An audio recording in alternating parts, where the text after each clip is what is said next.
This is the Daily Bread Bible Study. We are looking at day 109 for 2 Kings chapters 4 through 5.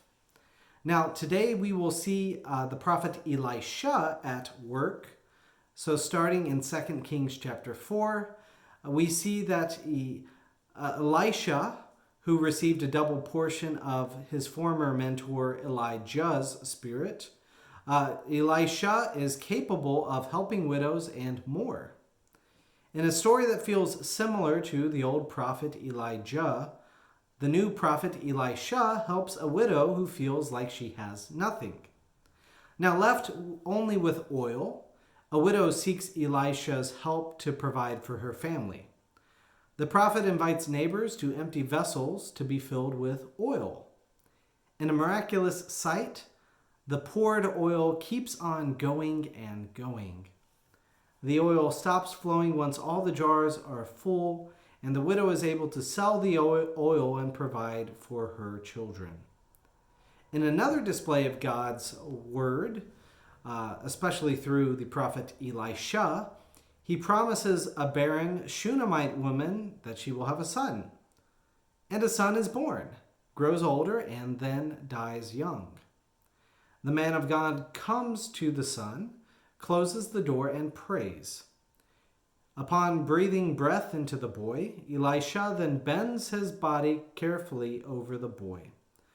The boy comes back to life and sneezes 7 times. The boy lives again.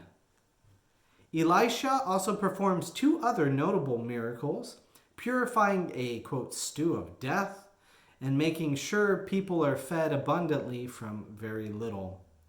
This last story reminds me of Jesus' feeding of the 5,000 story from the New Testament. Moving on to chapter 5, rich and poor come to Elisha for help, and not just Israelites. A commander of the army of Aram comes to the prophet. Elisha meets with the commander named Naaman, a mighty man with one little problem. He has leprosy. Naaman hears of a prophet in Samaria and sends money and riches in order to be healed. And after the king of Israel is distressed, the prophet Elisha says that he can heal Naaman. Why have you torn your clothes?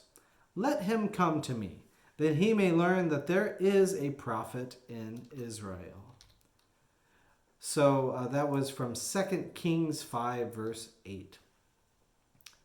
Now, this may be connected with a purity ritual, or maybe it's just a show of power, but in 2 Kings 5:10, Elisha sent a messenger to him saying, "Go, wash in the Jordan 7 times, and your flesh shall be restored, and you shall be clean."